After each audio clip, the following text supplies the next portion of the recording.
notre échange avec le premier vice-président de l'Assemblée nationale, avec l'opérateur que vous connaissez très bien, M. Arish, c'est par rapport aux deux projets qui se trouvent dans notre province du Kassai central.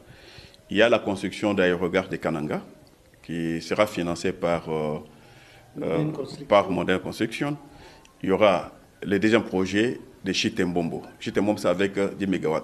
Si vous avez tout suivi, la semaine passée, il y avait d'abord le protocole d'accord signé entre BSECO avec ANSER. Ça, c'est la première partie qui concerne des études. Alors, après avoir terminé des études, il y aura la deuxième tranche aussi, avec des cahiers de charges qui sera communiqué par rapport à l'entreprise qui a gagné le marché. Nous avons voulu donner un sens élevé dans cette province qui semblait être abandonnée. Et nous avons recréé l'espoir qui était perdu dans la tête de la plupart de la population centre-kassaïenne avec cette petite volonté politique que nous avons.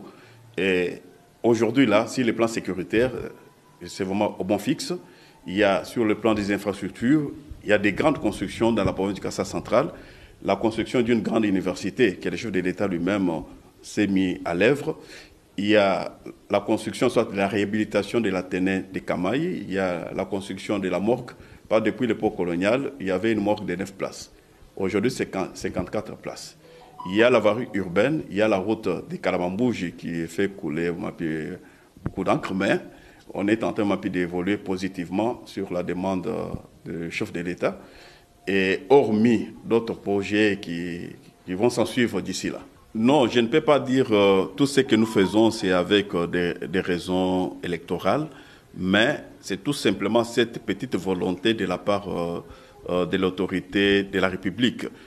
Parce que d'ici une année, 2 ans, vous allez voir comment cette province va remonter sur le chéquier national. Et tout ça, ça ne peut pas se limiter que non, avant élection, soit après élection. C'est une décision pérenne. Avec cette vision que le chef de l'État a pour développer notre pays, et sans toutefois ignorer que l'espace Kassai a été ignoré au régime qui se sont succédés à la tête de notre pays.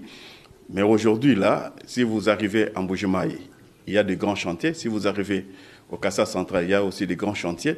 Sankoro, n'en parlons pas. Lomami, n'en parlons pas. Il y a aussi la province du Kassai, n'en parlons pas. Et Kassai central a bénéficié aussi d'un grand projet de la lutte anti-érosive avec la Banque mondiale. Tout ça, c'est sur le leadership du chef de l'État.